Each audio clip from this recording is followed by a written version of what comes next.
Airplane सफर, दिल को छू लेने वाली कहानी। ठंडी सुबह थी। एयरपोर्ट की भीड़ में एक 22-23 साल का लड़का आरव अपने बोर्डिंग पास को कसकर पकड़े खड़ा था।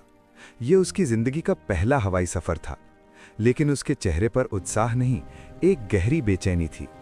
आरव दिल्ली से मुंबई जा रहा था। उसकी मां कई महीनों से बीमार थी और आज अचानक हालत बहुत बिगड़ गई थी। डॉक्टर ने कहा था, अगर मिलना है तो जल्दी आ जाओ। आरव की आंखों में सिर्फ एक डर था, कहीं मां उससे पहले चली न जाए। एयरप्लेन शुरू हुई। आरव खिड़की वाली सीट पर बैठा था। प्लेन ऊपर उठ रहा था, बादलों के बीच तैरते हुए। पास वाली सीट पर एक 65 साल की बुजुर्ग आंटी बैठी थी, शांत और मुस्कुराती हुई। उन्होंने धीरे से पूछा, बेटा, पहली बार उड़ रहे हो क्या? चेहरे पर डर सा लग रहा है। आरव ने सिर झुका लिया। जी आंटी, और बस ये दुआ है कि पहुंच जाऊं, मां को देखने से पहले कुछ ना हो जाए। आंटी की आंखें पल भर को भर आईं। मां बड़ी प्यारी चीज होती है बेटा, जब तक वो है ना, किस्मत हर बार मां की गोद में आकर हारती है। उनके शब्दों में ऐसी गर्मी थी कि आरव थोड़ा संभल गया। फ्लाइट के बीच अचानक फ्लाइट में जरा हलचल हुई, हल्का सा टर्बुलेंस। लोग घबरा गए, प्लेन हिला, बच्चे रोने लगे। आरव का दिल जोर से धड़कने लगा। हे भगवान, अभी नहीं, मेरी मां मेरा इंतजार कर रही है।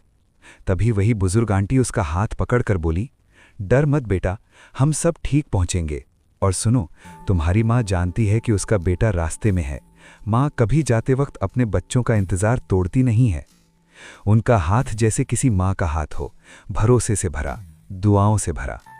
टर्बुलेंस रुक गया, प्लेन फिर से शांत होने लगा। कहानी का सबसे बड़ा मोड़। लैंडिंग के कुछ मिनट पहले आंटी ने धीरे से कहा, बेटा, जब अपनी मां के पास जाओ ना, तो सिर्फ इतना कहना, मां, मैं आ गया। यकीन मानो, तुम्हारी आवाज उसे जिंदगी दे देगी। आरव ने मुस्कुराकर सिर हिलाया। फ्लाइट लैंड हुई। सब लोग जल्दी जल्दी निकलने लगे।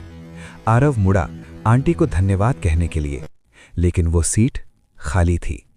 फ्लाइट अटेंडेंट ने कहा, उधर कोई बैठा ही नहीं था। उस सीट का नंबर खाली था। आरव के पैरों तले जमीन खिसक गई। तो फिर वो कौन थी? क्या सच में वो कोई यात्री थी, या फिर किसी मां की दुआ, किसी फरिश्ते का सहारा? आखिरी पल। आरव अस्पताल पहुंचा। कमरे में मां ऑक्सीजन पर थीं, आंखें मुश्किल से खुल रही थीं। आरव उनके पास गया, हाथ पकड़ा और बस इतना कहा, मां, मैं आ गया।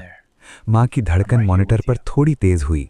आंखों से 2 बूंद आंसू निकले और होठों पर धीमी सी मुस्कान उभर आई, जैसे वो किसी का इंतजार कर रही थीं। और वो